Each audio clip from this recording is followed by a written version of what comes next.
Time for some Type 40, extra Type 40 video exclusive content here with me, Dan Hadley, Birmingham's king of the geeks. Welcome back to the channel. This is Type 40 Extra, where we scroll the view screen for the sights and sounds of the whoniverse, those fixed and not so fixed points, and people who are fixed and not so fixed either. I'm thinking particularly of Charlotte Shields and of Sarah. Where's Charlotte? Charlotte Shields and Sarah Graham. Oh. You said we weren't fixed points, so I was just being part of the gag. Shuffling around. Yes, it's my trigger finger on the old on the button there. Hello, ladies. How are you? Good. Good. Good. Very good. Sarah, Yeah. You look from a slightly different angle. This is going to be a sort of wander through the mental pathways of a select member of Doctor Who fans from the community, each of them hand-picked with their own fields of expertise. If that doesn't put the fear of God into them, I don't know what will. So who's calling? Well, first of all, I'm happy to say we have back on the show, we have Keegan here. Hi, Keegan. Everyone. Hello, Keegan. Good to see you, Keegan. We've got Gary Akers, the retro doc, returning to the scene of the crime. Hello, Gary. That's right. Welcome. Hi, Gary. And for the very first time joining us, we've got Nigel David, too, proper broadcaster. Nigel David, he's here as well. Hi, Nigel. Oh, and dressed, very much dressed for the occasion. Hello, everybody. Hello. Yes, so for the uninitiated, this is where we dig in deep to the whoniverse, wherever we may go in that familiar blue box, Keegan. And this time we've shored up in Leeds. So this is in Wetherby, in Leeds, West Yorkshire, specifically at Wetherby Police Station. Have been arrested, Keegan? Ever been to a police station before? Not in a long time. At least he's honest. So, yeah, what I like about this, looking at it closely, it looks like it's a police station that hasn't been touched since the 1970s there, Nigel. It looks like Gene Hunt could come bursting out of one of the doors there. What do you think? Yeah, is that the original police box, or was it just popped there? You know what? I'd like to think so, but I kind of don't want to know, in case it's not. It looks like one. Lovely there, doesn't it? It looks well stacked, which not the same way that Pamela Anderson's well stacked. It just looks properly stacked. It's properly stacked, Gary. What do you think? Are you an expert on police boxes? What do you think? Real or replica? Well, it looks like the one I have there in the corner there, but I'm actually thinking that it's real. Yeah, the more you look, the closer you look at it, the more likely it is, Sarah. It seems somewhat stout compared to some. I suspect many a suspect. Charlotte has probably relieved themselves in, if not against the police box itself, then within those bushes that are around its feet. We've only just started. And he's got Pamela Anderson and Ween into it. No, but here's the thing. Dan's just reliving some of his old haunts. He's just going back in time a bit himself, isn't he, with that story? Thanks for that image, Dan. Yes. Oh, you'd be surprised. You'd be surprised how near you are. So I think I've got just the right team here to help me make some sense of all the nonsense. But before we get into that, I want to look at this because last April, this artwork started to do the rounds, Keegan, and it confused the hell out of me because I didn't know then, got no real idea now what exactly Fortnite is. But we saw this last year, this fabulous Doctor Who-ish Fortnite artwork that looks legit. It looks like it's completely genuine, part of the Fortnite world and trading on Doctor Who imagery we've seen before. And so there was a belief that there was going to be a Doctor Who and Fortnite collaboration. Not unreasonable, so I thought. Now it seems after all this time, it's not going to happen, and that the entire thing could well be a red herring or a fabrication, as Russell T Davies himself has debunked this. So somebody's asked him, what information could you share about the Doctor Who and Fortnite collaboration? And he just says there isn't one. It's a complete myth, I'm afraid. So is this any great loss to Doctor Who, Keegan, if this isn't happening? And what exactly is Fortnite? No, but I'm sure this photo is from a game mode that one of the Fortnite collaborations did. they did some sort of game mode for this. Okay. This is where this is from. I'm lost already, Charlotte. I'm lost already. A game Last mode. year. Yeah, no, There was a I squad mode. I think I've got it. I think I could be wrong. It was right near the end of Jodie's era that this happened, and it was like because Fortnite has for like a couple of weeks you can be a character from a movie or a TV. Yeah. They Gotcha. do these sort of the skins basically, which means you can look like Thor, you can look like Spider-Man, and I think Doctor Who did do something, but I said it was the previous regime. I think was still in charge at that point. Because I remember thinking it's a bit odd that they picked Capaldi, a very well-known Capaldi image. That's not that was his with Bill. Yes, I think it was of course. Yeah, it's Bill and Nardole falling out of the Lionel. They didn't add skins though, unfortunately. Well, I think it is a loss because of the audience that Bad Wolf are trying to get, especially with the Disney. Well, not merger, but you know what I mean. This is directly the age group.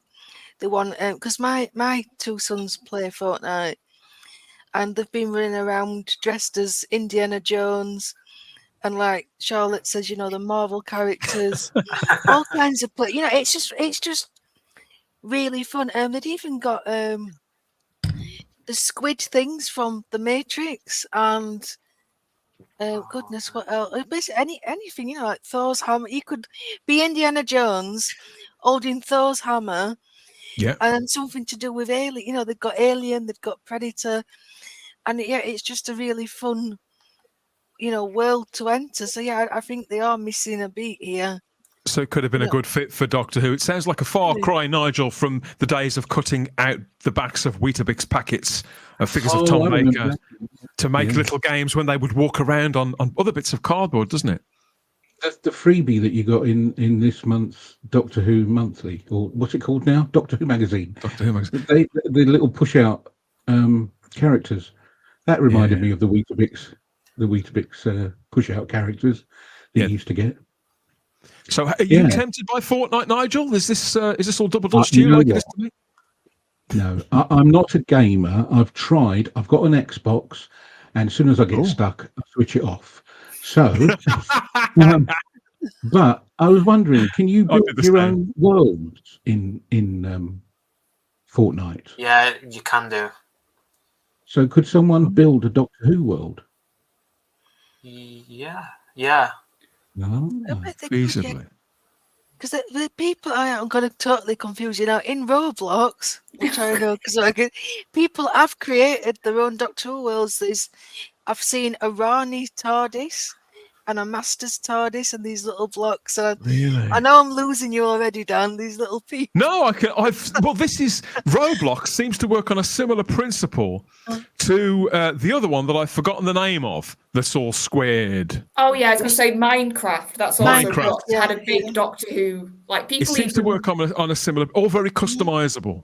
Yeah, like people in Minecraft, they even technically like make their own episodes, but they build all the characters and the sets, and then they can put their voices to it. So they can. There's that, and that's the other thing. Actually, now you've got me thinking. There actually has been a big community of gamers who are either casual Doctor Who fans or actual like proper hardcore Doctor Who fans who game. So that this could have been a really major pull if it would have happened, especially now, like you said, with the Disney involvement with so many other people who could push it, not just BBC, advertising wise. It'll come. And Dan, if you could do me a favor, could you put back up that art, the Fortnite art? I wanted to ask you about something. Is it just me, or does the Doctor look exactly like Reacher? I'm not entirely sure who's meant to be the Doctor out of those. I looked at the Doctor and I thought that's Jack Reacher. Maybe. It does look like no. He is a legit character on phone. I can't remember what he's called. I'm so sure somebody'll know in the comments. Well, I've seen an action figure of the sort of goldfish looking. I was going to say dude there, but it could actually be a woman. It could be a dudette. I'm not entirely sure. But yeah, the way I see it, Fortnite's a big thing. The more Doctor Who crossovers with things that are big, Keegan, the more it sort of improves its currency with younger people. That's why I thought their collaboration with Lego was pretty wise. So, in all honesty, all joking aside, I think this is a bit of a loss. Do we believe Russell's telling the truth, though, or is it... Excellent question. Because he has been known. He has been known to tell the odd porky pie, hasn't he? I think he'd be, in all honesty, on a social media platform like this, on his own account, rather than as an official statement. I think, sadly, he's telling the truth in this instance. I think he would duck and dive the question. It's a pretty direct question, and I think he dignifies it with a really direct answer. And I think he's doing that out of respect for the member of the viewing public who's reached out, rather than saying something coy and getting them wondering for 6 months or so. You know. So I, in this instance, I'm inclined to believe that's that. No Fortnite Doctor Who thingy. It's a shame. That photo was released in March 2022. It was created on the creative mode by one of the players. Oh, I see. It's been in Fortnite before, just not officially. They're the little tinkers. They can do absolutely anything, can't they, Gary? I mean, that's a great piece of art. I mean, it's much more detailed than it needs to be if it was just like a hoax. But, I mean, that's very striking. Yeah, I like it. I like it. That's what I was wondering, Nigel. It does look Gallifrey-esque without the dome. Mm-hmm. But we don't know really when the dome went on the city on Gallifrey, do we? It might not always have been domed. I like the rabbit ears on his companion. Yeah, so sorry, Fortnite fans. Looks like that's it. No Fortnite Doctor Who collaboration. But yeah, every cloud has a silver lining. I'm sure that Russell, he'll find other ways to keep himself occupied. Probably at a disco right now, isn't he? So back to the beating hearts of the matter, I think, and getting to know you guys and see where your head's at. Particularly the three gentlemen on the bottom, we don't know quite so well. We're going to probe your minds and find out where each of you are at with Doctor Who, because obviously we are now we're well into 2024, so quite a way on from the 60th anniversary. We've got a lovely, nice new gleaming logo there as well. We've got new lead actors. We're in an all new era, an all new production. But I've said before, it's a little bit like the morning after the night before, like a party that everybody was at and we're sort of coming to. So I wanted to ask you, let's start with you then, Nigel. Where are you at with Doctor Who at the moment? How long have you been watching it? And where do you find yourself with it as we begin its 61st year? Right. My earliest memory is John Pertwee. Although I was born in 66, my earliest memory is John Pertwee watching Doctor Who. Yeah. At the moment, well, I've said it before, the 60th anniversary was fun. It was good to watch. But there was nothing 60th anniversary about it, apart from having David Tennant back. Now, I really don't know where they're going. I think the gap between Christmas and May is too long. You've had your fun at Christmas, and then you've got to wait so long for May and to see what happens. I don't know. I don't know where they're going with this, or what they're trying to. Do you feel personally that you've been kind of put on pause by the people who are running the show? It's like we'll keep you there for the time being, Yes, I have. Yeah, I think we all have been put on pause. I mean, we want to see what he's got to bring, this new Doctor, and we got to wait till May. Only last week, Keegan, Russell T Davies admitted in a column in Doctor Who magazine, didn't he, that it was his intention that the special would be followed up with that full season 1, starring Ncuti Gatwa and Millie Gibson. And he made his excuses for that. He kind of blamed it on the visual effects, on logistics, the logistics of putting a series like that together. But did you see that? And does that ring true to you? And the same question to you, really. Where are you at with Doctor Who at the moment? Compared to Chibnall's era, with the long year waits, 5-6 months is nothing for me. That's a fair answer. Compared to other TV shows that I watch that come out yearly, so you have to wait a year per season, that's not really anything to me. At the minute, I might be the only one on here. Hopefully not. I'm loving where the show is at the moment. The only thing that's put me off recently is the constant leaks because you know where the show's going. I enjoyed the 60th. I thought it was fun. Some people enjoy leaks, don't they, and enjoy spoilers, but I don't enjoy them either. And some of them, some people say, you know, oh, well, they're harmless because they might not turn out to be true. But whether they're true or not, I think they still sort of sour your experience a little bit. It's hard to avoid when you follow so many Doctor Who fans on Twitter and they're constantly posting set photos, and it's hard to avoid. How much of the responsibility for that, though, who we follow on social media, is our own, though, Keegan? I mean, we can always mute people, can't we? I find it frustrating as well. That's why I try to. I don't believe in New Year's resolutions, Keegan, but something I've told myself lately is to use some social media platforms less than others, partly because of that exact reason. Because I enjoyed the anniversary specials quite a lot, but it was spoilt. Yeah, I'm going to say spoilt for me by people who had the best of intentions, but blabbed about all manner of plot details, which they'd heard a breakdown of the episode, and they repeated a version of what they'd heard. So what they went public with, it wasn't inaccurate, and it certainly wasn't lies, but because it was an interpretation of an interpretation of an interpretation, it wasn't actually an accurate summary of how watching the episodes turned out to be eventually anyway. So the whole thing just did kind of derail my enjoyment of the specials a little bit. You've heard Keegan's on the upside there too, and I agree with what you've said. The more I think about it, I'm enjoying Jack Reacher season 2 at the moment. I'm gradually watching each episode of that bit by bit.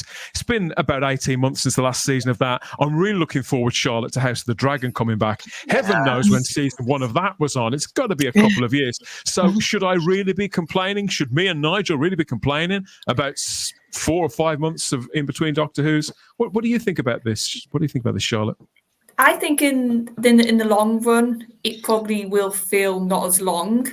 I think now, because we're sort of thinking so much ahead at this point, we naturally think, oh God, it's going to be ages. But like you said, for other shows, like I adore Arcane on Netflix. I've had to wait 2 years for that second season that's coming out in winter time. And because that's animation, that takes a while to do. And I'd rather they take the time. So for me, the weight's not so much of the issue. It's more that I really feel like the quality is just going up and down, up and down, up and down. Whether that's writing, even some casting choices, the way the promotion is being handled. I just feel like I don't know what side of Russell or Bad Wolf we're going to get at the moment. I agree. Yeah, it's the inconsistency that's the problem. And I think also I wouldn't have thought it would have been a problem. As Keegan says, you know, it is only a few months, but this is a major rebrand of this show, and that's the sticking point. Reach is pretty safe. All the other shows are pretty safe. I mean, I'm counting down for Stranger Things, which, you know, is going to be another year at least.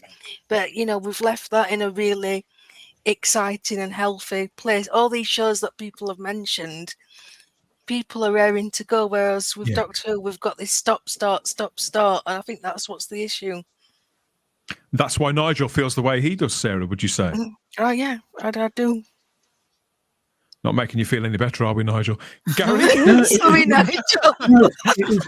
What it is, it was the big launch of the new Doctor at Christmas, and we just want to see more. It was like the first episode of season 1. I don't know why they're calling it season 1, but there we are. And then we've got to wait. So there we are. We'll just wait and just hope it's not a disappointment. Because Keegan's answer, Nigel, it's quite it's it's pragmatic and reasonable and quite grounded, isn't it? And unarguable, the truth of the matter. But on the other hand, if we're enthusiastic, you sound quite upbeat about it as well, Nigel. Are you looking forward to it? You know, have you kind of latched on to Ncuti already, and you want to see more, or is it a case that you're still undecided and therefore need to see more? Where are you with that? Yeah, I need to see more. I'm undecided. I think he's a great actor. I'm undecided, and I want to see more. I want him to be the Doctor that I know, and I don't know yet. It was all about running around rooftops and singing to goblins, and that's not Doctor Who to me. Oh, we've all done that. We've all done that. Gary, how about you, mate? Because I don't think I've spoken to you this year yet. You know, where are you sitting with it over there, and what do you think the profile of the series from your perspective, from your armchair, with it now having its streaming home on Disney Plus? Has it changed the way you feel about the show at all? And where are you with Doctor Who at the start of the 61st year? Well, as far as the 60th anniversary goes, as for what was on TV, I was underwhelmed. My joys during the 60th anniversary were actually what was on the radio, BBC Radio. I mean, they had a tremendous amount of really well done programs. They had like a 2-hour special on the original series. They had an hour special on the Wilderness Years, then another 2-hour special on the new series, and really, really well done with a lot of interviews that I'd never heard before. We had the concert, which was tremendous. I enjoyed that. So a lot of my joy was on the radio end, not on the video end. I was thinking, you know, as you're talking about the wait, I'm thinking that in terms of schedule-wise, not necessarily content-wise, but schedule-wise, this is a very similar situation to back in 1984, where we had the Twin Dilemma drop, and it was a story that's still not considered one of the best. And then there was a year-long gap. So everybody's initial impressions about the new Doctor, based on just that one story, had time to set in, which may or may not have affected, you know, the ratings for the following year. But it's always a danger when you give the public one initial impression of a Doctor that's not followed up by 8 consecutive weeks, but one impression, and then that's it, and then it goes away and comes back, and so it has time to set, either for good or bad, in people's minds. And so I'm seeing a lot of similarities, you know, in these two situations. What's your perspective, Keegan, on the reception? How this has been received? You know, we were talking a moment ago about social media platforms, for example. Do you think a lot of people share kind of Nigel's not frustration, but eagerness to see more, and feel slightly held in limbo, or is it a case of people were hyped for a few weeks and they're enjoying the time? Not being hyped and they're just quietly getting on with the rest of their lives. How do you think the general fandom are taking it? From what I'm seeing a lot of people are still excited for it, which is good. But then I'm seeing still a lot of disappointment after the 60th, especially from the giggle. I think that was the worst. The episode that received the most backlash, I believe. I thought the Christmas episode was fun. I didn't see much negativity about that one. No, me neither. I think Ncuti did well at selling that episode for us too. I thought the new companion was great. The chemistry was there too, so it held it up. Yeah. And has that sort of regenerated your enthusiasm for it, or were you enjoying the run up to the 60th and the 60th itself? Have you been fairly on board all the way down the line? Yeah, I'm still on board. I'm excited for the new season. From what the trailer gave, it seems promising. But I've tried not to get too attached due to what I've seen from the leaks, especially with the new companion. I really like her, to be honest. I don't know if you guys have seen the next one after her. But... Oh, of course. Yeah. This is a whole furore within a furore, isn't it? And we've spoken on the live stream about this before, how it seems to be a byproduct of the fact of that weight, of the fact that this has all been recorded so far in advance. I mean, I think this is going to be a long-term bugbear as well, Sarah. We're going to be frustrated by this for quite a long period of time. Well, yeah, because, as we've said before, the fact that they're filming so much in advance, and, it's baffling that we haven't even really seen Millie Gibson yet, and we know she's already out. It's hard. I feel sorry for the fans who did like her and have already got attached to it and are invested in her story, because, the Christmas one, it was more her vehicle than Ncuti's. I mean, I think that's another frustration, is it was more companion-centric, which has worked before, like with Rose and things. But again, it doesn't really work if we know there's another one coming along in a minute. And that's what it feels like, because these 8 episodes are going to go so fast. And then we're starting again and again with the leaks. I mean, they're unavoidable. You say this, I've avoided them. I don't know any of them. I don't know. But you got into the head of the average fan, though, Dan. If you are invested in these two and you're excited, you're going to eat up any mention of them on Twitter, any rumor, and it is difficult to resist, because we get all this access. It's really easy to, and it is difficult to avoid. You've got to kind of be quite skilled, I think.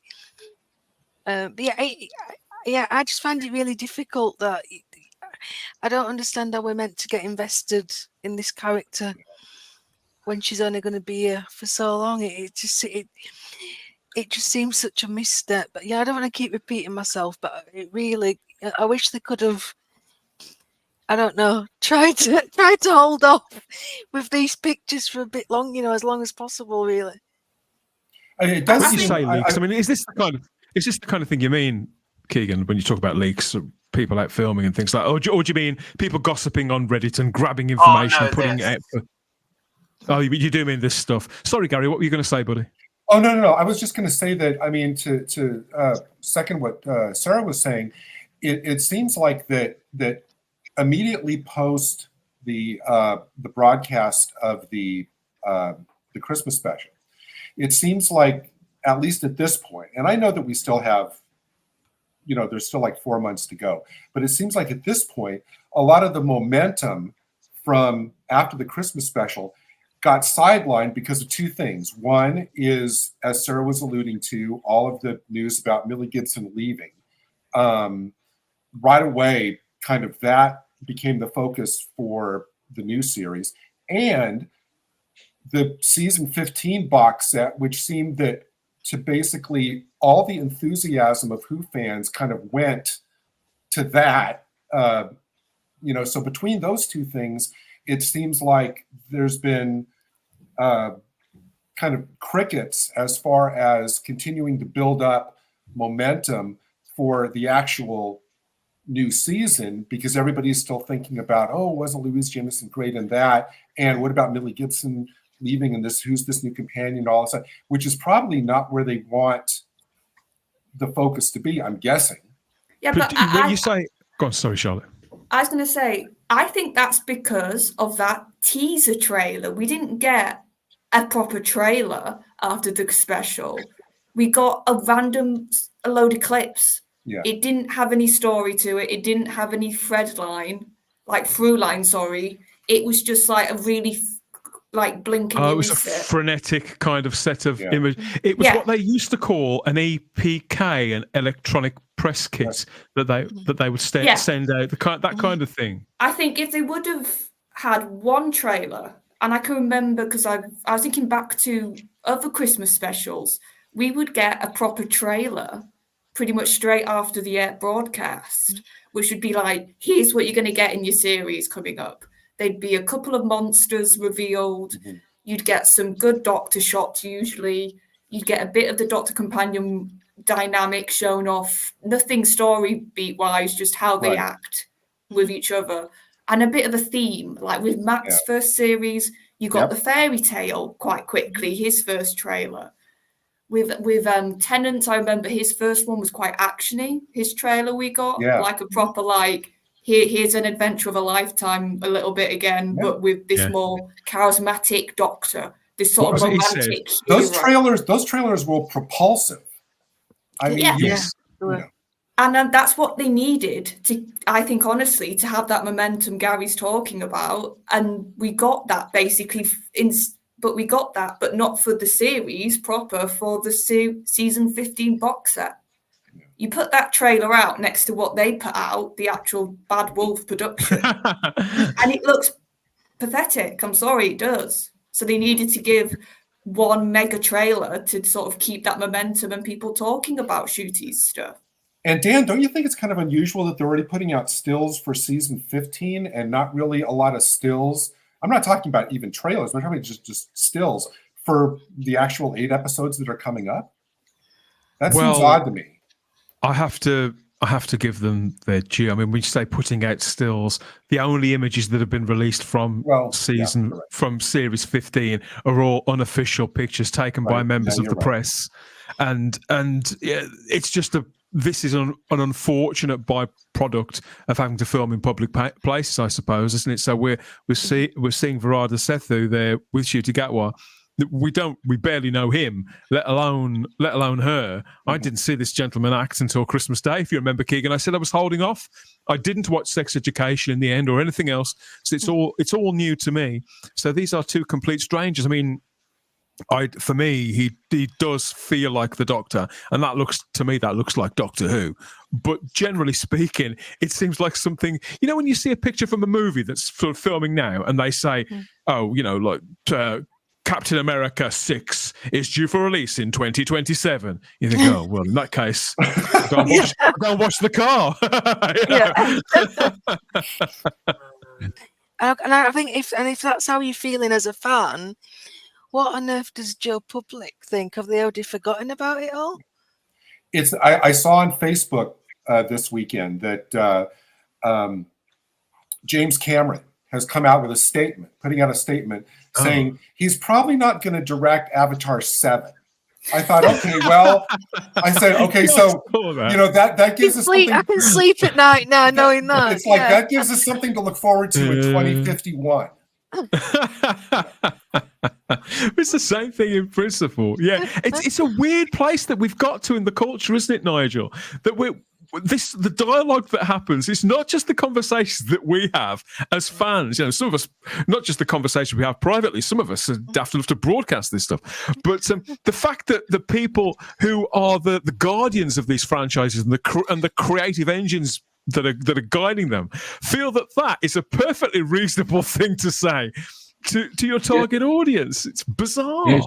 It's true. You see a trailer for a movie on YouTube that you're really interested in. Oh, I'll watch that trailer, and then at the end it says coming in 2027. You think, what? Like you just said, it's ridiculous.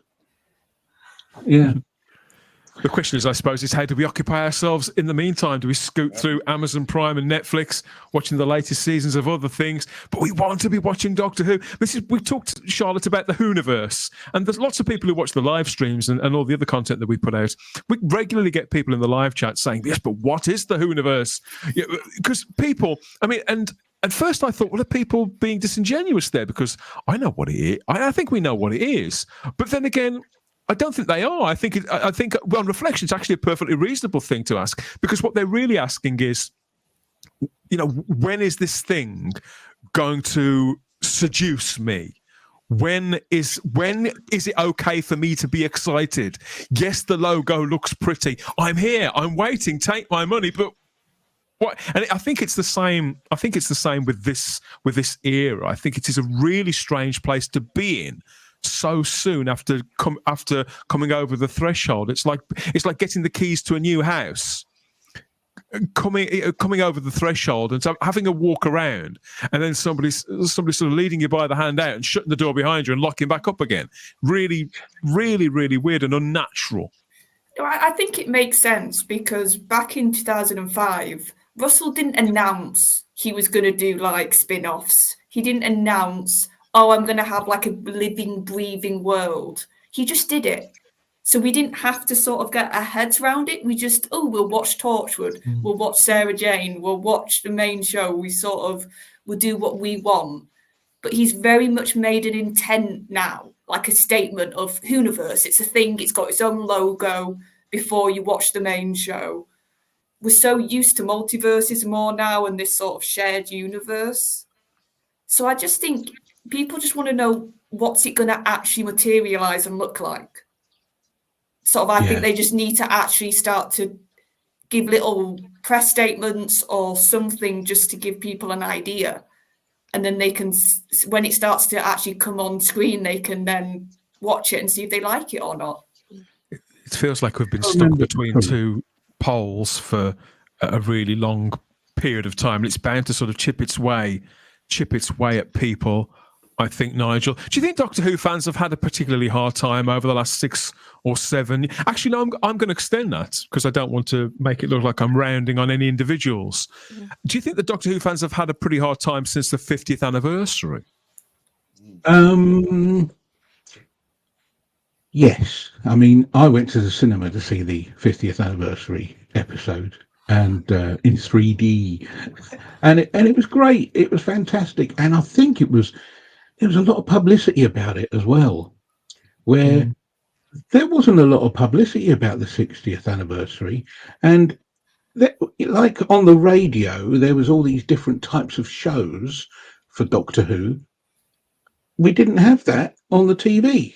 We didn't have old documentaries on the TV or new documentaries put together of all the Doctors.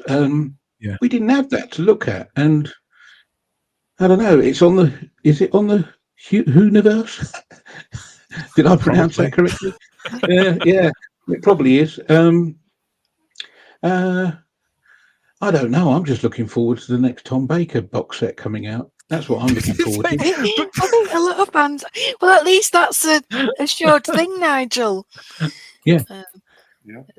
But yeah, we know what we're getting, Sarah. We know the date that we're getting it. Well, yeah, exactly. And it makes it, worth the wait. But yeah, what you were saying about from the 50th, I think we did kind of peak at the 50th.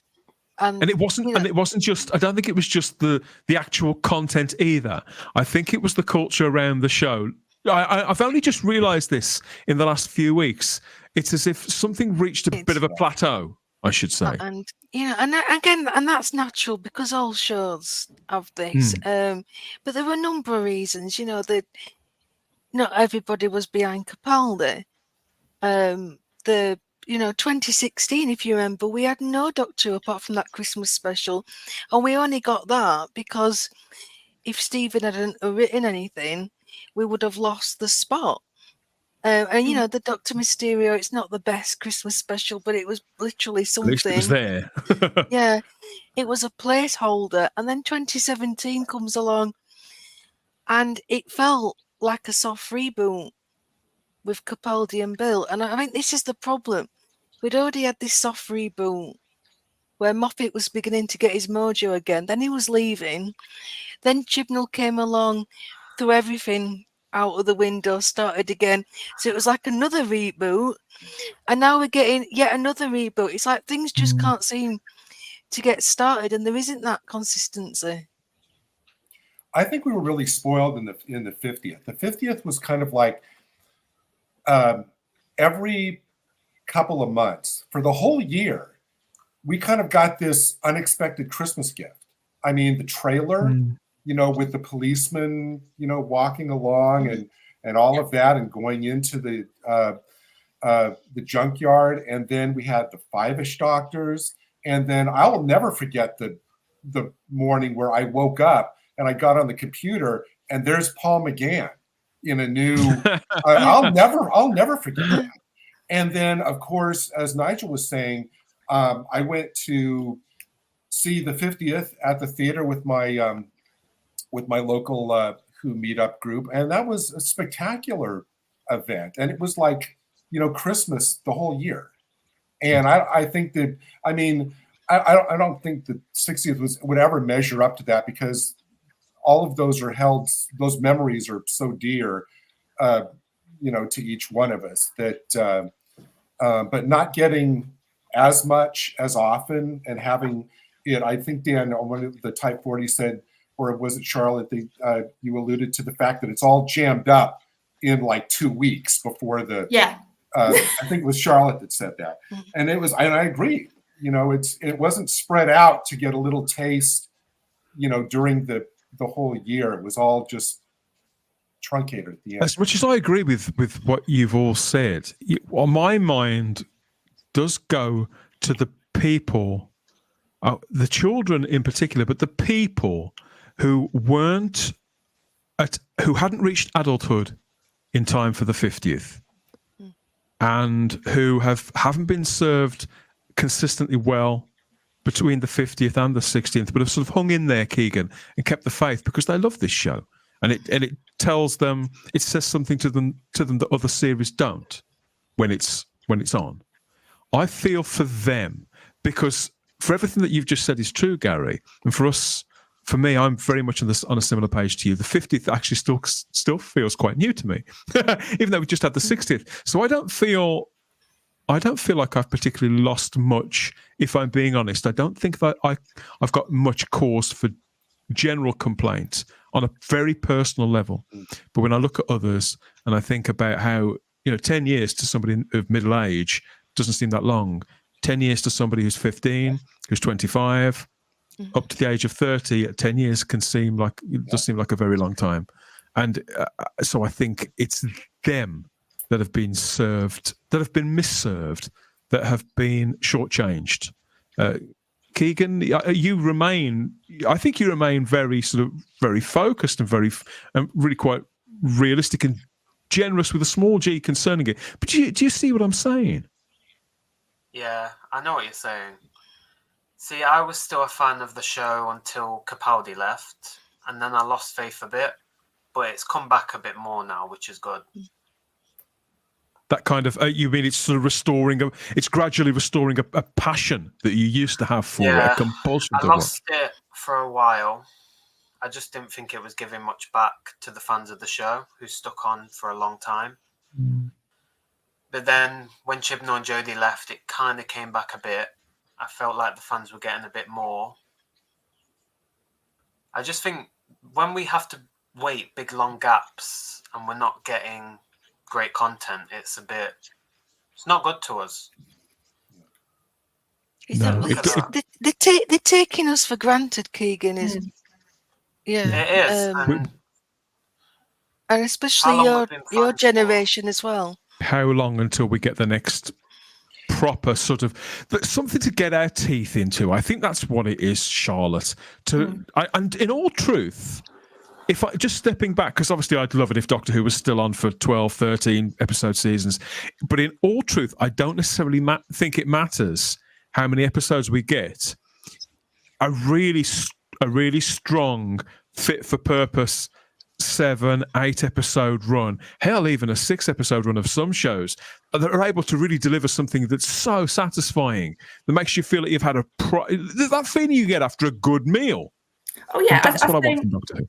Because I think if we think back to 2005 onwards, we don't really go over the thing of 13 episodes. We remember the episodes that affected us.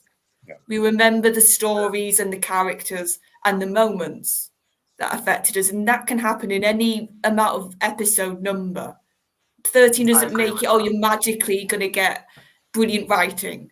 Like 8 doesn't guarantee you're going to get brilliant writing. It's something I've just realised quite recently myself when I've been reflecting on how the 3 for the anniversary made me feel, because I say this as a disclaimer every time. I enjoyed those anniversary specials way more than a great deal of people. I really did. But I thought, well, why did I feel so satisfied by a lot of it? And I think it's because of something you were saying, Keegan, in that some of the luster has been restored to the brand, and some of the pace, some of the event feeling has been kind of polished up a little. Not as much as it perhaps could have been, as much as I was expecting, but it has worked for me. I just wish it could have worked for more people, Gary. I think that's, I'd been mad if I'd said that I hadn't noticed that I don't think I'm in a minority. I think there's probably a lot of people who perhaps don't talk about it for hours on end.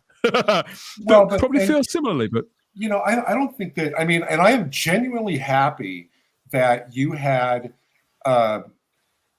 such a great experience. I mean, the show is one of our great loves, and we want it to be.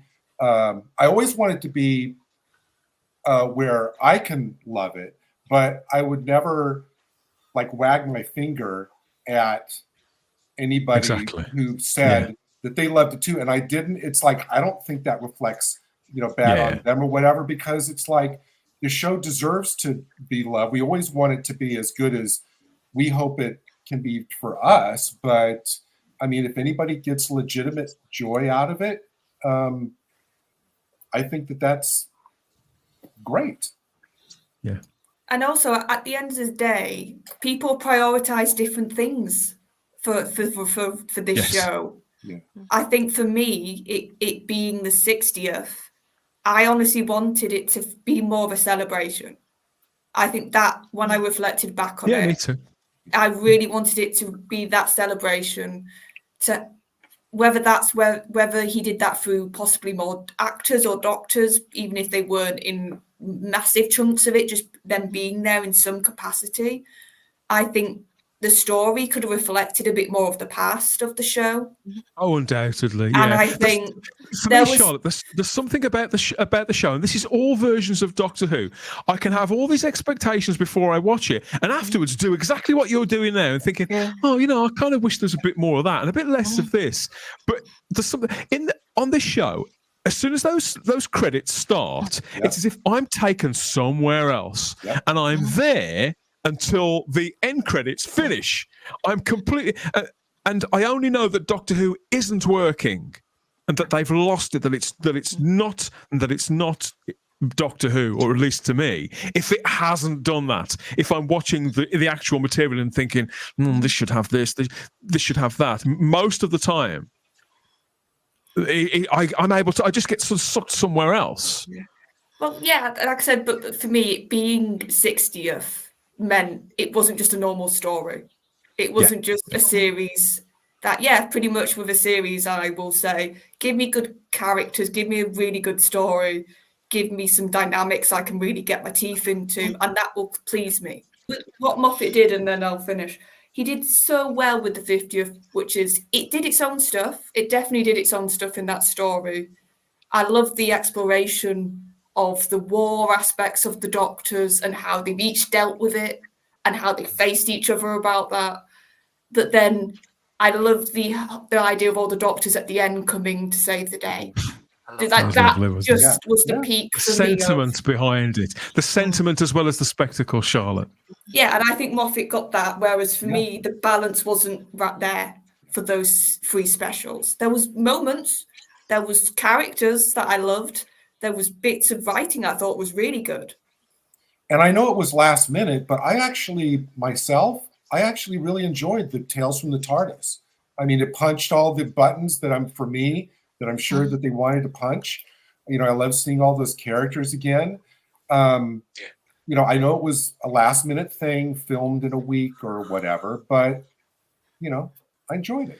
That's another double-edged sword as well, isn't it, Gary? Because you think, from everything that Charlotte's just said about the anniversary, of course, she's absolutely right. The general editorial position behind it, but you think to yourself, for something that was the turnaround was that quickly, and for it to affect on some level at all, has to be a good thing. Oh, it is. I mean, I'm glad that I know I got a lot of flack. All I know is that for me, there was a couple I choked up more than once, during those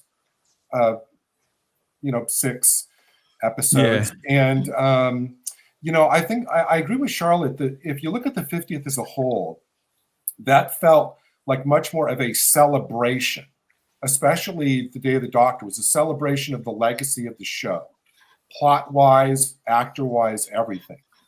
I don't intend to diminish the three specials, but the three specials here felt to me it was almost kind of like season 4B, like it was an adjunct to the Dr. Donna season, as opposed to having the intent be a celebration of 60 years of this magnificent legacy. I guess you could maybe argue that releasing the whole Whoniverse on iPlayer was that, and I wouldn't argue that if that's the position you want to take. I think that's valid. But in terms of the new episodes of the actual show, it didn't, for me, have that kind of 60-year celebratory, because look at this amazing product that we've been putting out for 6 decades feel. I think that moving on from the 60th anniversary specials, though. Now we're into 2024, and we're kind of left to our own devices, as we've all been moaning about. How do you find yourself filling the space, that enormous space left by the show? How are you getting your Doctor Who fixes at the moment? What are your weapons of choice? Are you going back to literature? Are you listening to audio drama? Are you playing tabletop games or apps? Are you, the poor people who are into Fortnite and we're hoping for that? How are you getting your Doctor Who fix while there's no Doctor Who on, Nigel? What else do you do? I watch classic Doctor Who when I can, when my missus is not watching EastEnders. But get another telly, mate. I did get the Xbox game, but I get killed every time I walk out the laundrette. I don't know if anybody's played that game. Which game is it? I'll have to give it another go, actually. But I like watching classics, so I'm watching the last box set, the Peter Davison one, at the moment. Oh, nice. And I found myself watching the 5 Doctors again because it's celebratory. And then I watched Mordred Undead. That's great. So Nigel, when a new box set comes your way, I mean, do you always pre-order them? And when you get them, do you sort of jump in and sort of watch it all as quick as possible, or do you sort of nip away at it for a few months because there's not going to be another box set for a few months? How do you consume that? Yeah, that's what I do. I watch them bit by bit. No, if I watch them all at once, that's what I do as well. It'd be too quick. It'd be gone, and that's it. It's done. No. I'll watch an episode. It's like and then I might watch a collection box by Christmas Day afternoon. Yeah.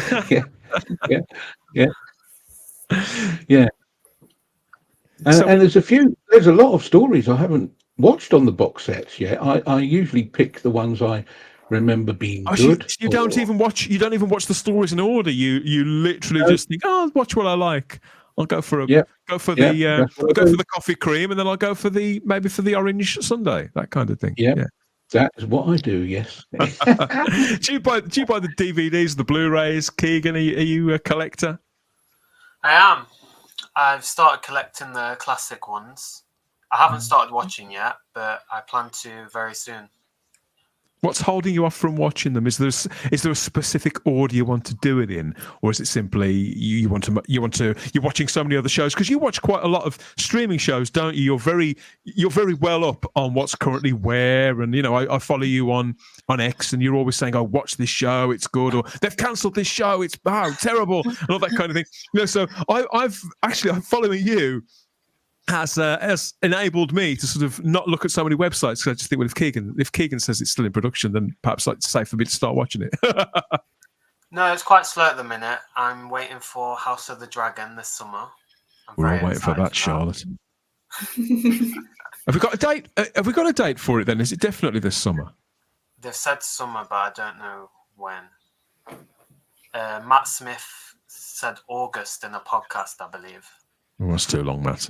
No. That won't do. That won't do. Pull your finger out, son. So is that what you do? Do you simply watch other TV shows then for the time being until you take the dive with the classic? Yeah, classic I need to. My friends are telling me different seasons to start. I haven't chosen. You've got to listen to your friends. You've got to listen to Gary. He'll tell you.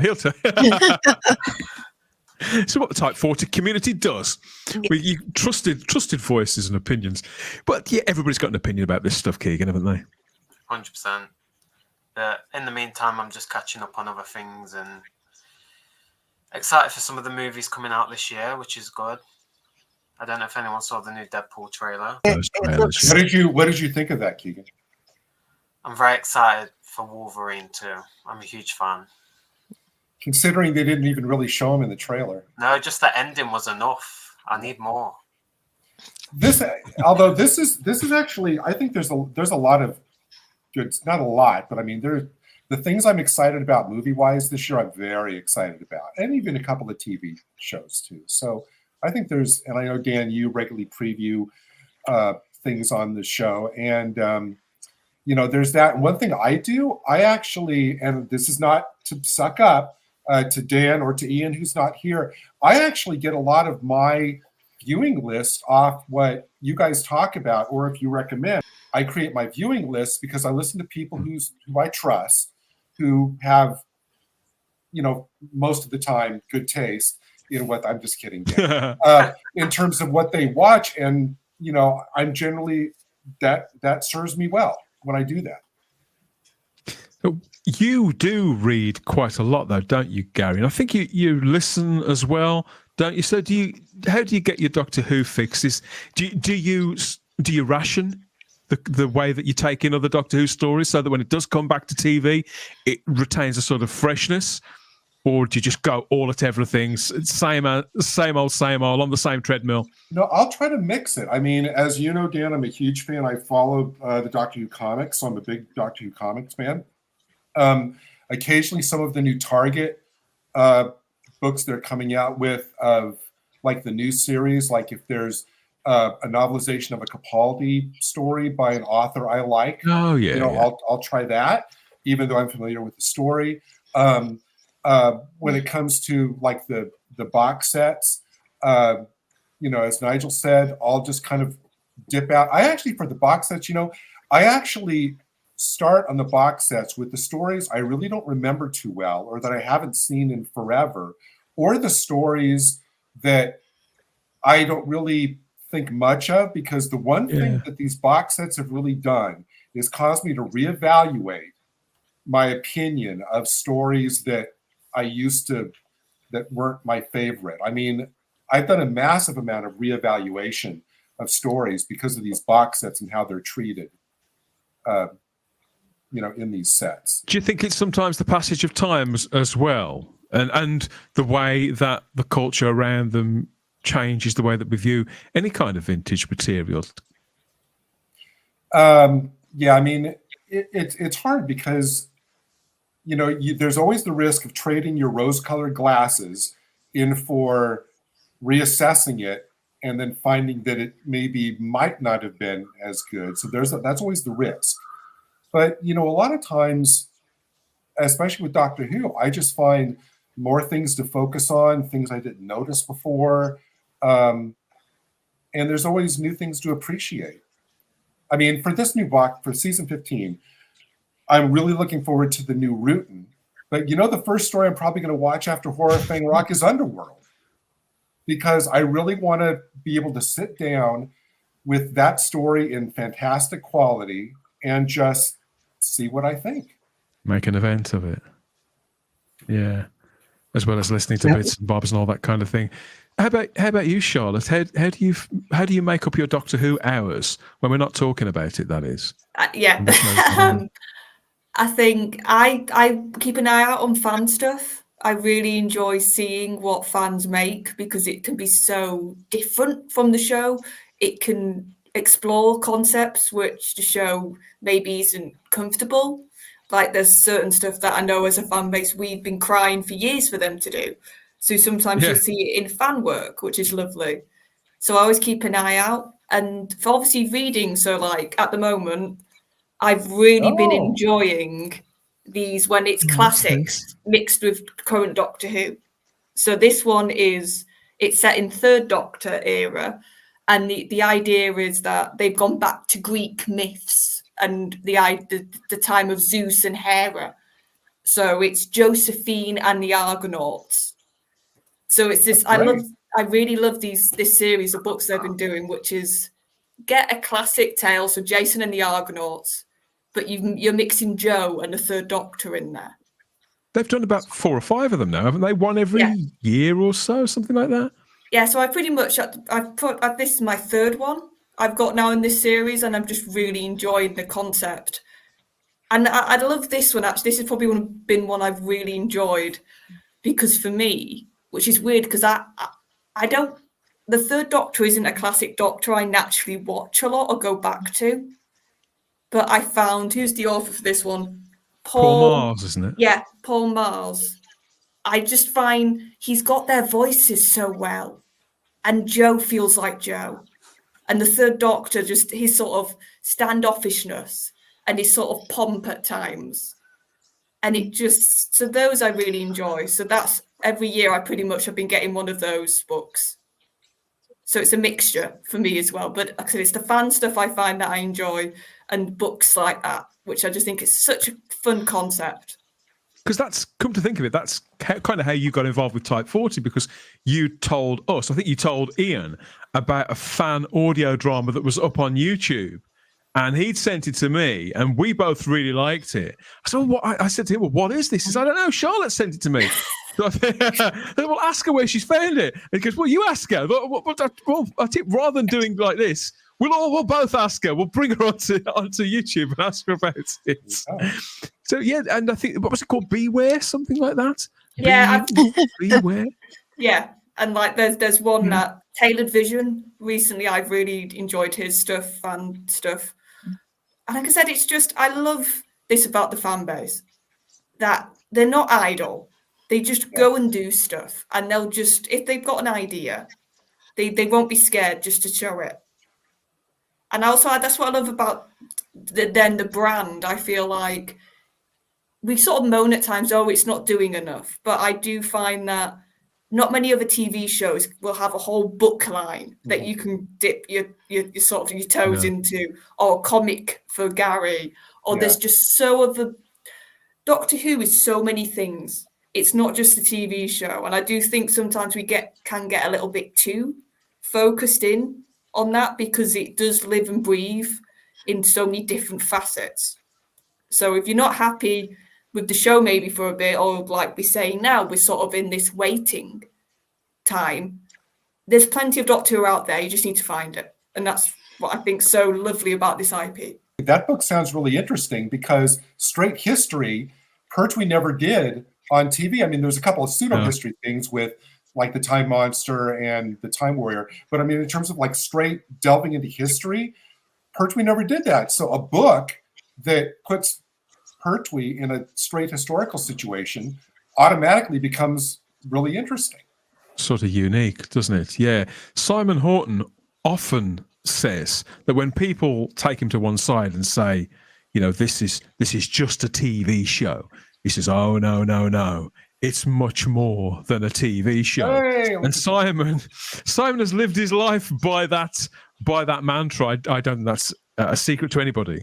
Here is Simon Horton back in 1983. That's awesome. No need to thank me, Simon. That's awesome.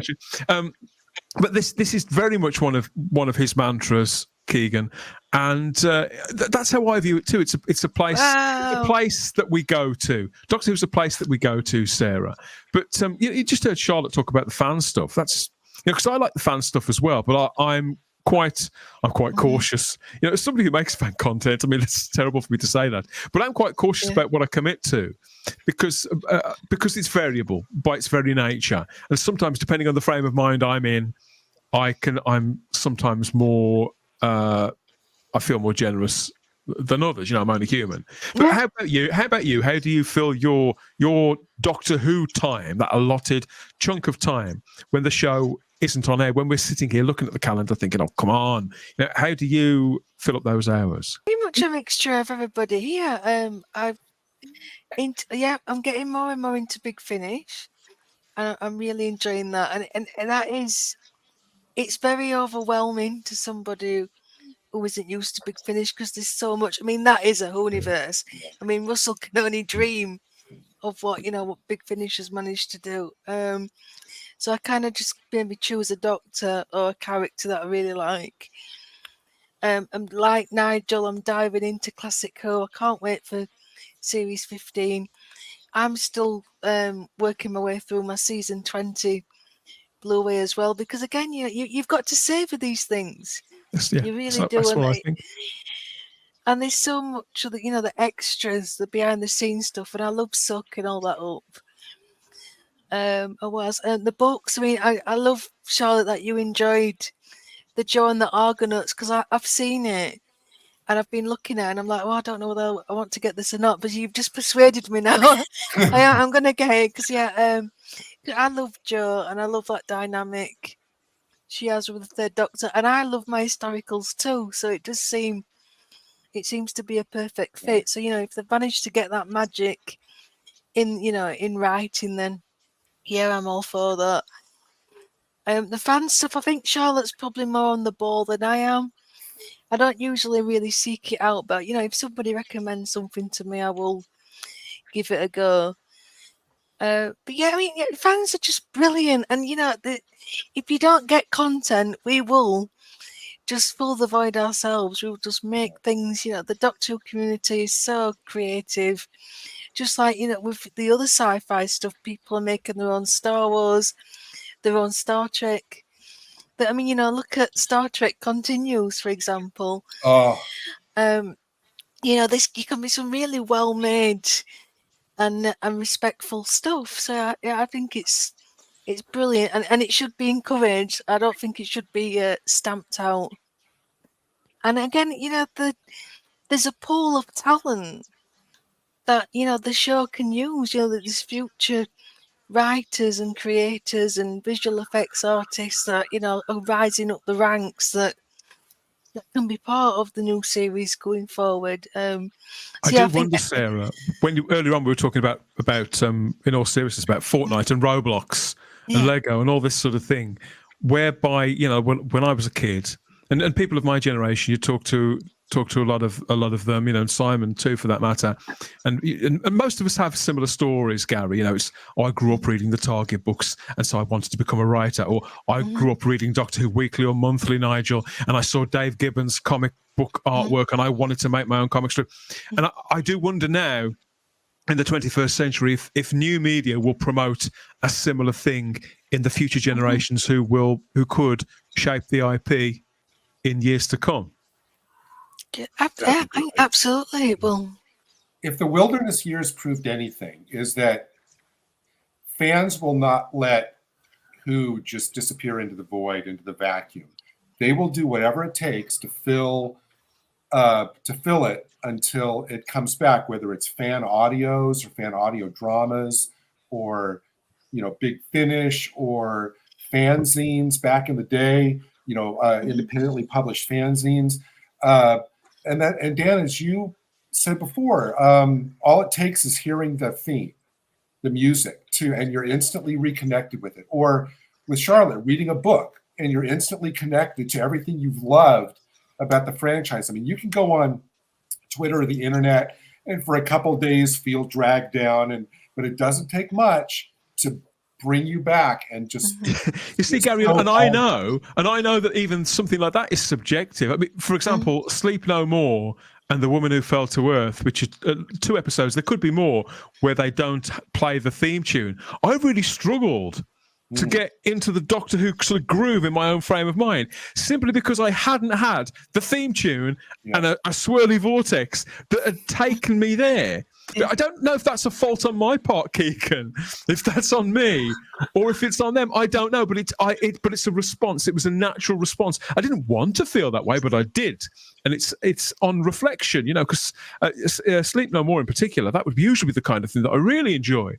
But when you talk about that kind of thing and share it with others, you think, well, it sounds really silly. It sounds superficial, but it was undeniably my response. It's weird, isn't it? Aren't we strange? Well, I think you've got to be a bit strange to like sci-fi anyway. Is that true? Do you think that's true, Keegan? Have you got to be a bit strange to like this stuff in the first place? 100%.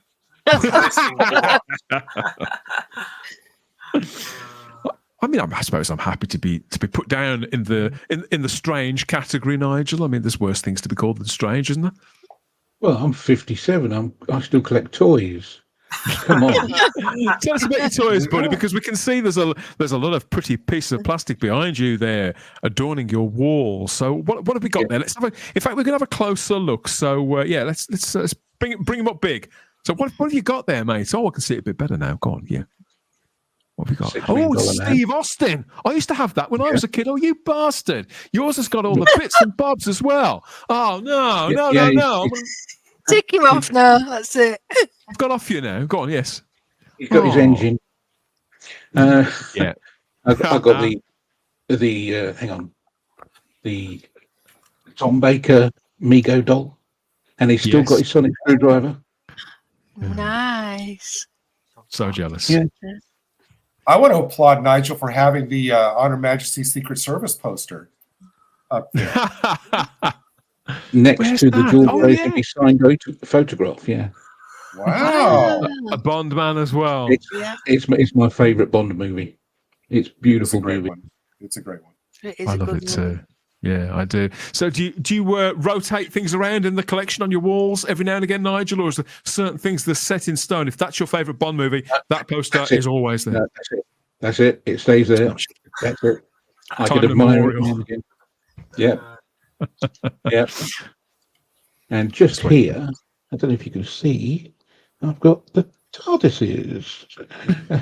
There we are. Oh, wow. Fantastic. Look at that. And with the Doctor's posing coming out, that's brilliant. Yeah. Yeah. Very nice. Oh, it's got to be done, yeah. And Chewbacca's watching over them. Has it been literally a lifelong love for you, Nigel, or have you dipped in and out of it over the decades? What, Doctor Who or toys? Yeah, Doctor Who. Oh, Doctor Who. Oh, lifelong. Absolutely lifelong. I've even the new series, Tennant and the rest of them up to Madam. But I used to rush home. I couldn't wait to see them, even though we've got the facilities to record now or watch them on iPlayer.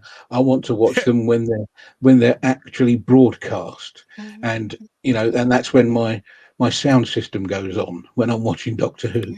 Yeah, me too. And it goes loud, and everybody else has to shut up because Doctor Who's on. Yeah, so it's been I love it. I love it. And I met Tom a couple of weeks back. You were talking about the magazine when it first came out, and number one with the transfers on the front. There we go. Now you see the orange box. Mm-hmm. That's where Tom Baker signed it. Oh, wow. And I've got that somewhere. So he lifted. We were in a Martin's Newsagents when that came out, and he was in there, and we had to queue up, and he lifted the transfer up, and he signed your name, and then signed his name. That's cool. And then he gave you a jelly baby. Oh, brilliant! Great. And I've got that somewhere, but I can't find it. Well, this is this really raggedy copy of Doctor Who Weekly issue 1. This is what I call my reading copy. This is practically falling apart. In fact, if you want to take a look, Gary, you're gonna get palpitations looking at this. Look how raggedy this is. I was going to say that is a well-read magazine, Dan. Held together by bits of sellotape. This isn't the copy from when I was a kid, though. I bought this several years later because the one from when I was a kid, which I bought, I didn't buy it right away. I think I bought it about 10 years later. But my original copy of this is in still pretty good nick. It's been read, but not really well read. But I wanted a copy that I could get raggedy because it was always already beaten up and the cover hanging off when I got it. So this is just for reference purposes. But I recently found, the original. There's somebody here has put the transfers down. They haven't done it as beautifully as Simon Horton did. That's right. But it's not a bad job at all. And there's the Iron Legion there and all the adverts and stuff. Yeah, wonderful. You look at Simons and Stevens copies, you'd think they were made yesterday. Oh, But Dan, you know what? No, Dan? it makes you sick, doesn't it? It does make you sick. But Dan, you destroyed the illusion. You could have said, "I've had this since I was 5 years old," and I would have believed you. No. I mean, yes, we are in the month, aren't we? Of issue 600 of Doctor Who magazine was published about, was it 2 weeks ago that this came out? Yeah. Around that. With this, I actually think that even though on Type 40 Live, our live stream magazine show every Thursday from 8 p.m. on the Type 40 channel, although people were very harsh on that, both us on the panel and people in the live chat, all our commenters on YouTube, Rumble, and Facebook, I actually think that this cover is going to be kind of iconic and emblematic as time goes on. Yep. I think it has actually made quite the impact. I don't think it's helped. The magazine itself has come under a lot of heavy fire. And the amount of people I've seen, Charlotte, saying that they are stopping with issue 600 because of certain editorial decisions that were made, and the simply the price tag of this that was $10.99. I think Doctor Who magazine's chickens may have come home to roost with this. I think they may have pushed the fandom a little too far. Are you surprised? I'm not surprised. I'm not a reader. When we did the live talking about it, but I know people who read it every month, so I sort of know by their experience. And I heard so many people throughout the Chibnall era, but also some stuff in the current era that has been put in that magazine, which is just turning them off. There's no other way to describe it. When you've got such the pro-Jodie stuff, which they were going to do, but it was really in your face, pro-Jodie during her era.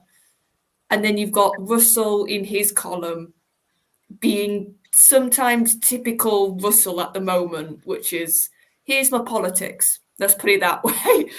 It just sort of makes it harder for, I think, fans who don't like that stuff, who just want to read about the show, who just want to learn about the show, who just want to have that be the focus of the magazine. To escape into the pages that they've paid a hefty price tag to enjoy. Yeah, they don't want to think about real world. Like we said, this is why we love this show. We want to watch it and escape. And I think for some people, they want to do that in the magazine as well. Not unreasonable. Do you read Doctor Who magazine, Keegan? I used to. I stopped buying them after a while. I just lost interest. It was mainly through Jodie's era, I think, I stopped. I haven't bought one since. When you say you lost, the articles just weren't. You finding it was going unread. You'd buy it, and perhaps you'd only read a couple of articles, and the rest you'd forget about it until a new one came out. Is that what you mean? Yeah, and a lot of it I just didn't care for it. It wasn't interesting. I don't know how it is now. I don't know if anyone on here reads it. Yeah, I still buy it every single month, but I have to say, I think it needs root and stem reimagining, this publication. They've got a new editor. He's only been in the job 2 or 3 months. A very respected man in his field as well, Jason Quinn. I'm perturbed, though, by some of his decisions so far, and I'll be watching the evolution of the title over the coming year quite carefully. I think as I weigh up my own commitment to it, I've been buying it for 41 years without missing a single issue with my own pocket money now. Wow, and so for me to consider dropping this would be a major thing in my life, which sounds, I'm aware that sounds ridiculous, but this magazine has been a mainstay, Gary, of my entire, not just my adult life, from when I was like 7, 8 years old. And I'm like Keegan. It sounds like Keegan and I kind of stopped getting it around the same time, around the end of the Capaldi era. I know that. Yeah, that's what I think I dropped out when they finished Capaldi's run in the comics. But I was curious, Stan, because art design is your forte. I'm curious, what do you think from an art design perspective? What do you think about that cover? Oh, the issue 600. The 600 cover, God, be nice, Dan. Okay. My belief is that the current designer on this title is desperately either inexperienced or pressed for time. Maybe they're asked to do a lot in a short period of time, but it's always, every month, desperately underloved, not thought through properly. And I find the choice of fonts uninspired. The way it's arranged is often quite ugly. And there's no real elegance to the title anymore that was particularly in evidence when Clayton Hickman was the editor, because Clayton's a designer as well. So we had very, very high standards. But I think that did continue into, who was the guy who was on it? Tom Spilsbury's time as the editor. Was also, the design was always excellent then as well. It started to slip during Marcus Hearn's editorship of the title, and to the point now where it's very, very clumsy, indistinctive, and in my view, it looks slapdash. And I think this covers actually, the issue 600 is a bad example, because the starkness of this has actually helped them quite a lot. This is the strongest cover in some considerable time. But generally, on a month-to-month basis, the covers kind of get worse and worse. It's as if people don't know how to use type or the space around it. Really quite basic things that a designer... I've been a graphic designer for over 30 years now, professional graphic designer for 30 years, and I have worked in periodicals. I have done this kind of work, so I do know what I'm talking about. I've worked in publishing, I've worked in pre-press, so I know this stuff inside out. And whoever they're getting to do it now simply does not know their game. And I wouldn't mind if we were talking about a magazine like TV Quick, Keegan, that's out every Thursday, probably every Tuesday, isn't it? It's 65, 70p. There's that turnaround. People chuck it in the recycler the following Friday. It wouldn't be so bad. But this is a premium title that people are expected to spend. I think the standard month is $6.99. In fact, it may even have gone up to $7.99. You cannot put people in any position on a title you're charging a premium rate for and have them turn out crap like that and still take people's money, in my opinion. Was that a fair answer, Gary? No, and I did not know what you were going to say when you asked. I didn't mean to put you on the spot or anything. Unloved. I don't like slagging off other designers' work. Firstly, because it makes it seem like I'm angling for work myself, or that I'm bitter that I don't work on it myself. Yeah. But so I do. I'm aware that some people may read it that way. But that's the God's honest. That's the God's honest. Well, truth. So the message is to Panini that if you want Keegan and me back as regular readers, get Dan Hadley to be art designer of the magazine. I do sadly think that it could be this year could be make or break for Doctor Who magazine. It'd be a great, great shame. Let's look at a pretty picture, shall we? A pretty kind of pretty picture to close us off. So this has been published. So where was this? Let's get it right, because this was sent to me and sent to the Type 40 Facebook group, no less, up on the wall by Andrew Kennedy, a member of our community, and it's a cartoon here of a Dalek. Bravo. I don't know what he's thinking. I can't quite read it, but I sense in the way that his arms are sort of raised as if he may be frustrated. That's the feeling I'm getting, Sarah. Just a tad, yeah. Yes. So this is a cartoon, very, very nicely drawn and judged cartoon. I particularly like the cream background and the highlights and things like that. But of course, this does riff on a bit of a trope of Doctor Who, which has been. It's so far out of date now, Nigel, because Daleks have been able to go upstairs for decades, haven't they? I mean, this cartoonist, where are they at? We all know the Daleks can go upstairs, don't we? Yes, we do, but that Dalek, you see, he's dreaming of shooty, but he spelt it wrong. Oh, Very there good. you go. Excellent work, sir. Excellent. I like it. He's a massive fan and he just needs that autograph. He does. Could be. So, why is it? Do you think it's because it's a sort of time on a joke, a bit like the knock knock Doctor Who, Charlotte? Is that why people keep going back to this, even though we know that Daleks can go upstairs? it's just that when you first see that design, your head screams at you, it can't go upstairs. And that's the whole joke. I can remember back in Dalek, because I didn't know the history at the time, that whole scene, that it was a whole scene dedicated to them going up the stairs and one of them saying, "Oh, we're fine." And then it just sort of went near the step, looked at them, and then slowly, like the only way I could say is smugly, went up the stairs. And it's just, it's just like I said, it's your brain sort of having fun with the concept. But like I said, I think for a lot of people, actually, probably mine and Starry's age, that whole Dalek scene was actually quite a big scene for us, seeing a Dalek for the first time and having that whole joke. It was. It was powerful. It really was. And totally worth it on rewatch to see Adam Mitchell's smug face suddenly get wiped off. Because outstanding. And they can get in the TARDIS now. Now there's a ramp. Yeah. I never thought of that.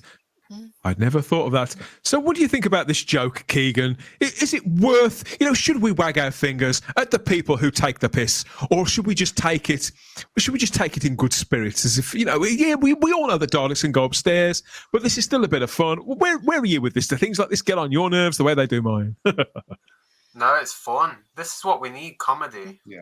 It's not always miserable and sadness, and no. We need these moments. Because especially, I suppose, the members of the general public too, that if people want to latch onto this sort of stuff and think, so we have seen it on the telly, but it's kind of a fun thing for kids as well, who maybe would look at the character and wonder, and then maybe they'll get their moment that Charlotte and Sarah were describing there, watching the. Did you have a similar thing when you first saw a Dalek and saw it sort of levitating? Did you have a similar rite of passage? Yeah, like Charlotte said, that Dalek episode, that's when I first realised they couldn't get up the stairs, and then they started flying. Scare the life out of you. Yeah.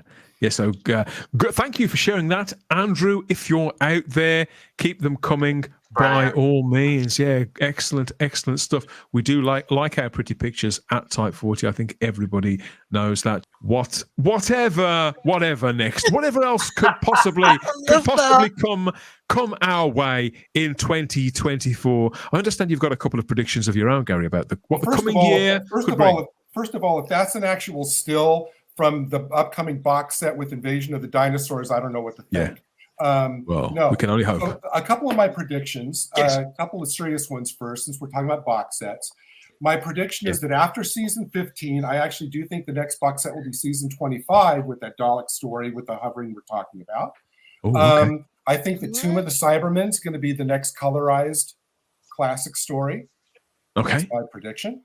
I think that the next animation after, I know that Celestial Toymaker is coming out in a couple of months, but I think the one after that going to be Wheel in Space, because it's the only remaining Cyberman story to be animated. Well, you've really thought this through, haven't you? Wow. I have. But then here's a couple predictions. Here's some predictions I'm dead certain about for 2024. Got 4 of them. The first is that Unit will finally install rails around its rooftop platform. I think that's long overdue. It's got to happen. Yeah, this has got to happen. I think that for the 20th straight year, fans will continue to guess that every announced female guest star will be playing the Ronnie. I think that's a dead certainty. There was a lot of chatter even earlier in the show today about spinoffs. I think there's going to be a new Doctor Who themed live talent show where every act sings Doctor in Distress. So I can't wait for that. Maybe one country in Western style, another one could be sort of a drill rap kind of thing. Yeah, exactly. And my final prediction: Dan Hadley purchases the Jodie Whittaker figure from Madame Tussauds and makes it the official Type 40 mascot. You heard it here first. You heard it here first. For it. stranger things have happened, Gary. Works of art. Let us know what you think of Gary's predictions there in the comment section. Any predictions of your own to throw into the mix there, Nigel? What do you think of that? And have you got any predictions you'd like to put out there? Are you brave enough? Are you bold enough? I would, you know what? I would love to see a series of the Doctor's daughter. That would be a female Gallifreyan. Okay. She's got Gallifreyan blood. She can regenerate. So any actress could play her. Yeah, I'd love to see a series of that. But I predict that the last Patrick Troughton, the last Patrick Troughton story will be the box set after the Tom Baker. Oh, so one. we're talking about season 6. Mm-hmm. Yeah, that's it. Season 6. Yeah. What makes you so convinced of this? Well, they got all the episodes and all the stories, and they're in very good quality, I think. Mostly. So that would transfer. Is it? Oh, by the way, is it me or my DVD player? It seems like the Tom Baker and John Pertwee box set stories really transfer lovely and clear, but the rest of them just look like DVD copies. It could be your player. No, I think they all look pretty fantastic. Yeah, let us know what you think in the comments. Is Nigel onto something there? Mm-hmm. Do they simply play better? Are they richer? Yeah, the Tom Baker ones are. Could be. Care to throw your hat into the ring with the predictions, Keegan? Both Sarah, Charlotte, and myself, we offered some predictions a couple of weeks ago on our live stream magazine show. I think that's what's inspired Gary here. So do you want to take a punt on a couple of things? I don't have any. I'm waiting for these spin-off announcements because I seem to see a new one every week. So one that's just set in stone would be nice. Set in stone or set in the Stone Age? Yeah, I think I saw a Sea Devil one recently. Who knows? Who knows what's going to happen? Charlotte has one an extra one to add, right? Oh, I thought about it after the show. Okay. And which is funny. I was talking about John Pertwee. I think a certain villain's going to come back that John Pertwee's Doctor faced quite a lot. I think there was enough hints in the giggle, especially. Yes. Yeah. Has to happen in time, doesn't it? Has to happen in time. I wonder what the prospects are for a similar setup with units becoming a sort of recurring presence as they build that, assemble a team around the Doctor, and how many of the cast members that we've seen already working at Unit HQ would be up for it, and how many of them would be less keen. You know, what would they say? There's only one way to find out. That was a hell of an agonising lead into that gag, wasn't it? Okay, so thank you. Yeah, thanks for those predictions. I'm going to have to jot some of those down, Gary, and we'll come back at you at the end of the year, and we'll yes. God, am I really saying this? We'll come back. Oh, Christ, and we'll see how well you get on. Okay, thanks for joining us. Yes, Type 40 marches on here. Thank you, everybody, for joining in, for doing battle, and for bringing your best and being as candid as you possibly could be here on Type 40 Extra. So, Gary, brilliant stuff. Looking forward to having you back on sooner rather than later. We're going to do some more of these as we expand our operations, a bit like Unit are doing. Not sure what Bonnie's going to make of that. So thanks for your company, as always. Nigel, how was it after a couple of weeks of sort of will they, won't they? Are we going to be able to make it? You know, can they do it this week? Can they do it that week? How was the experience, mate? Was it just as satisfying as you hoped? Great, yeah. It was great, yeah. I loved it. Yeah, I'm talking to Doctor Who fans. What is there not to love? But I mentioned at the top of the show that you are a professional broadcaster, aren't you? You work in radio. You have worked in radio. So where can people hear you? Nowhere at the moment. But I'm waiting to hear from an online radio station that's just sort of redoing themselves, shall we say, and they're revamping. So. Regenerating, indeed. Yeah. You've got to be careful when you're redoing yourself, particularly if it's a button fly, because it's quite easy to miss one. And to gape at an unfortunate place or time. Yes. Well, good luck with that. Hear that quote again. Yeah, keep us in the loop about where we can hear you and when. And we'll be very curious and keen to get you back on as well if you're game. Thank you very much. This was You tell me when. Well, yes, this is it. Keegan, it's been too long. I can't remember the last time you were on. I think it was back March or April. We talked to you, but that was fun. So was this. Interested in doing some more? I hope so.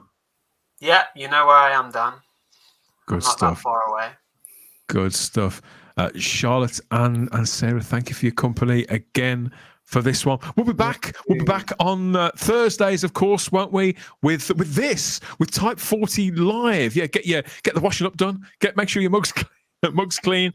So we'll be going at it. Whatever the issues are of the day, with our live chat full of friends, fans, and companions there across the platforms. I'm looking forward to it. But then again, I'm always looking forward to it. Of course, For some weird reason, yeah. Why would you not?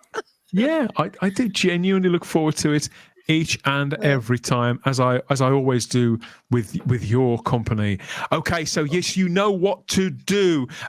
Any of the topics that we've kicked around on this edition of Type 40 Extra in this roundtable, let us know what you think. Now, our minds, I've probed their minds for Doctor Who nuggets. Let us know what you think of it all in the comments section. Okay, so that's it for another one. We always have the time. If you have the space here at Type 40 Extra, we'll catch you again next time. Bye-bye.